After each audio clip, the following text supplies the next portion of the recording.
Bonjour à toutes et à tous et bienvenue dans Dev Café pour votre résumé quotidien autour du dev.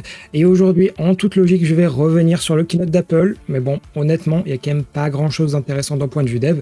Mais malgré tout, je continuerai de vous expliquer les nouveautés à venir, à savoir sur Xcode 15 et sur Swift. Mais bien sûr, je vous parlerai pas que d'Apple aujourd'hui, il y aura toute la première partie pour ça.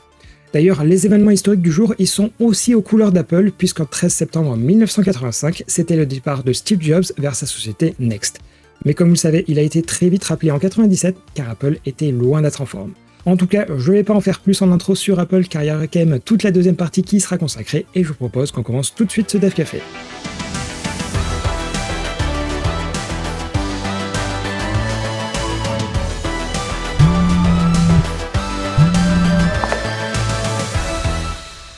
On va commencer par un sujet que j'évoque peu, mais finalement les moteurs de jeu ça permet de faire du cross-platform, et en l'occurrence Unity c'est l'un des plus populaires, aux côtés bien sûr du moteur d'Unreal.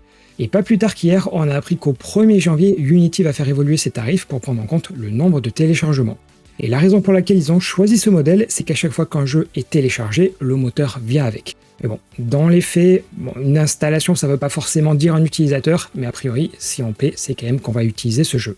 Mais malgré tout, tout le monde ne va pas pour autant payer, car vous voyez que les critères sont différents selon le type de plan utilisé, sachant que c'est un mélange entre le chiffre d'affaires généré et le nombre total de téléchargements.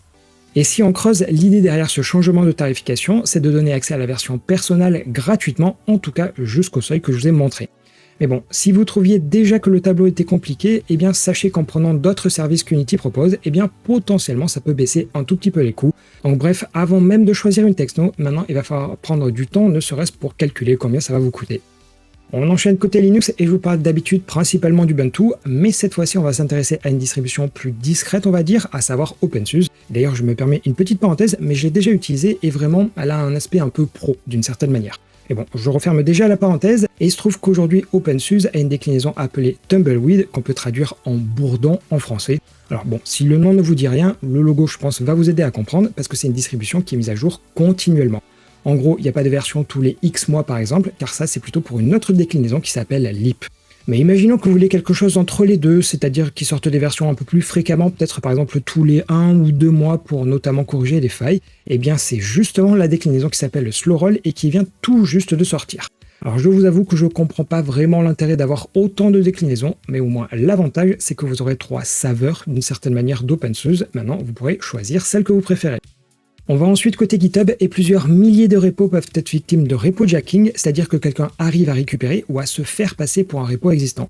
Et selon les découvertes du chercheur dont il est question ici, 4000 packages seraient à minima concernés et finalement peu importe la techno parce qu'il y a du Go, du PHP, du Swift et même des GitHub Actions. Et le problème en question, et je vous l'avais déjà expliqué, c'est que quand vous changez de nom de repo ou même de nom d'utilisateur, GitHub donne une redirection vers le nouveau nom. Sauf que dans les deux cas, et ici c'est plutôt le nom d'utilisateur qui va nous intéresser, mais une fois que le pseudo est changé, quelqu'un peut donc le récupérer. Et par voie de conséquence, cette nouvelle personne peut réutiliser les mêmes noms de repo, mais bon, là-dessus, GitHub a quand même mis une protection puisque tout repo avec plus de 100 étoiles ne peut pas être recréé. Mais forcément des chercheurs en sécurité et c'est toujours des cas extrêmes, et en l'occurrence on peut contourner le système des 100 étoiles. Alors pour ça, dans cet exemple, on a initialement un utilisateur qui a un repo qui s'appelle repo, et là-dessus, le pseudo va donc changer. Puis en fait, le fameux repo va dépasser les 100 étoiles et il est donc bloqué. Et en parallèle de ça, on a un autre utilisateur qui s'appelle initialement AttackUser et qui lui va créer quasi immédiatement un repo qui s'appelle là aussi repo. Mais là, si toutefois ce nouvel utilisateur vient à changer de nom vers l'ancien, eh bien hop, grâce à l'API, il va arriver à avoir le repo parce que finalement il était créé avant et finalement il est transféré avec. Alors comme vous le voyez, ça fait comme toujours un cas très tarabiscoté, mais ça fait quand même la 4e faille autour de ce problème de redirection que GitHub a d'ailleurs corrigé depuis.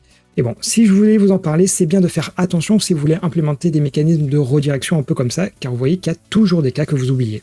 Et c'est donc tout pour les actus du jour, et avant de parler d'Apple, je vous propose de faire un détour par les actus en bref. Huawei propose depuis quelques semaines le Mate 60 Pro qui intègre une connectivité satellite et qui peut notamment servir à téléphoner. Mais face à de nombreux abus, le CTO de la marque a rappelé que passer des appels dans un avion était interdit, d'où justement le mode avion. Birmingham, la deuxième ville du Royaume-Uni, vient de se déclarer en faillite après un projet de migration vers l'ERP d'Oracle totalement raté. Et sous forme de nombreux retards et couacs, le tarif pour la ville a été multiplié par 5. En Europe, le montant dépensé en lobbying est passé de 97 à 113 millions d'euros et on y retrouve de nombreux GAFAM en tête, avec surtout Meta qui a dépensé 8 millions suivi par Apple. En France, les chiffres d'audience télé fournis par Médiamétrie devraient enfin s'améliorer et prendre en compte la consommation sur les smartphones, ordinateurs et tablettes. A noter ensuite que la prise en compte des podcasts dans le temps d'écoute des radios est prévue, mais je cite, assez compliqué. Et enfin, même si la Switch est un véritable carton, Nintendo a du mal sur mobile et là où des jeux sont mis à jour continuellement, Mario Kart Tour ne sera plus mis à jour après le Battle Tour d'octobre.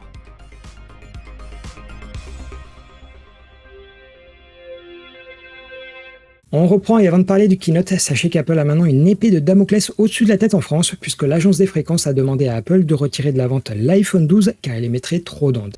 Alors c'était pas forcément une belle entrée en matière pour la présentation des iPhone 15, mais j'imagine que tout était bien orchestré en France, histoire que ça fasse un tout petit peu le ramdam, vous savez comme j'aime à le dire. En tout cas pour le keynote, si vous n'avez pas regardé, honnêtement, vous n'avez pas loupé grand chose, parce que en gros il va y avoir de l'USB-C de partout, beaucoup de greenwashing et des performances en hausse, chose que j'aurais pu tout à fait vous dire sans même avoir regardé.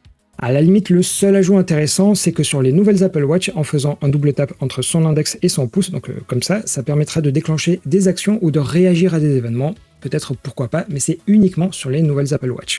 Après pour le reste, je vous propose qu'on zappe car iOS 17 arrive bientôt et parmi les nouveautés, il y en a autour de Xcode 15 et de Swift. Déjà, la très bonne nouvelle, c'est que vous n'allez plus être obligé de poireauter, car le téléchargement de Xcode est désormais découpé en morceaux. Alors pour vous donner une idée, sur la version 14, ça demande 7,6 Go, et là sur les versions bêta de Xcode 15, c'est aux alentours de 3 Go, car en fait de base, il n'y a plus que le SDK pour macOS qui est intégré, le reste se télécharge à la carte. Ensuite, une fois qu'on a l'IDE d'installer, et selon Apple, il mettrait moins de temps pour afficher des suggestions dans l'autocomplétion, et il bénéficie aussi d'un compilateur amélioré et d'un nouveau linker qui permet notamment aux builds incrémentaux d'être plus rapides. Et l'autre ajout intéressant et qui fait immédiatement penser aux ressources d'Android, c'est que pour les couleurs et les images qui sont stockées dans des assets catalogues, et ce autant en Swift qu'en Objective-C, vous aurez des symboles où en fait c'est l'équivalent de la classe R sur Android. En autre nouveauté, on a aussi les string catalogues qui vont vous aider à traduire vos applications avec notamment un indicateur pour afficher le pourcentage de traduction d'une langue. Ensuite, côté UI, la bonne nouvelle c'est que les previews vont pouvoir enfin fonctionner autant en SwiftUI qu'en UIView et NSView, mais aussi les widgets et les live activities. Et finalement, tout à l'heure je vous parlais du compilateur, mais là il n'y en a même plus besoin de compiler vers un émulateur ou un device, car vous allez directement avoir la preview dans Xcode. Et enfin, toujours sur l'aspect pratique, quand vous créez une application sur le site d'Apple, vous pouvez donner des capacities, et bien vous n'aurez plus besoin de les recréer dans les projets sur Xcode, car il ira les piocher automatiquement. Donc voilà pour l'essentiel à retenir de ce Xcode 15, qui est en fait d'ailleurs le seul IDE qui reste pour les plateformes d'Apple, car pour info, celui de JetBrains qui s'appelait AdCode, eh bien il n'est déjà plus maintenu et il sera totalement abandonné, là je crois d'ici à la fin de l'année. Et maintenant pour Swift, on a plusieurs nouveautés, dont les macros, qui si je l'explique très grossièrement, est une sorte de bout de code que vous pouvez facilement intégrer. Mais pour vous donner un exemple plus concret, vous avez ici la notation add-sync qui permet d'écrire la méthode en seulement 2 lignes, mais vu que le add-sync c'est une macro, vous voyez qu'en dépliant, eh bien en réalité il y a beaucoup plus de code derrière. Et l'avantage c'est que contrairement à des fonctions utilitaires, vous voyez qu'ici c'est juste une petite annotation. Ensuite, côté interopérabilité, depuis du code en Swift, on peut déjà appeler de l'Objective-C et du C, et bien vous pouvez désormais rajouter le C++ à cette liste. Ensuite, si on poursuit et que vous avez déjà fait du dev natif, vous avez probablement déjà entendu ou même utilisé Core Data qui est tout l'aspect base de données ou même stockage des informations. Mais le problème de Core Data, c'est que c'est fait en C et désormais on a un Swift Data qui est donc son pendant Swift, sachant que les macros que je vous ai présentés tout à l'heure, eh bien ça va justement vous permettre de gagner pas mal de temps.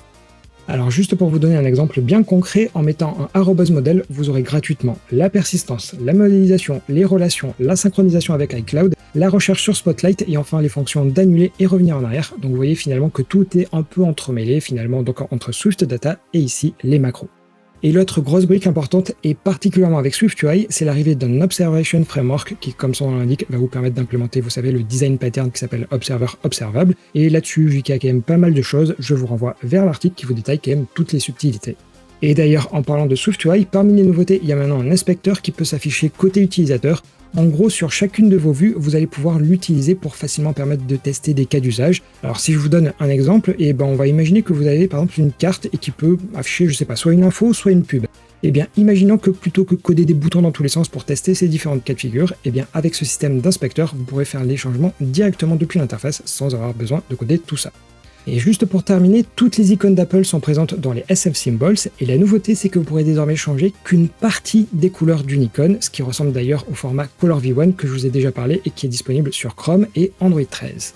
Et voilà, c'était donc pour les principales nouveautés côté Swift et Xcode, et d'ailleurs j'ai bien dit principales parce que quand même je passe à côté de beaucoup.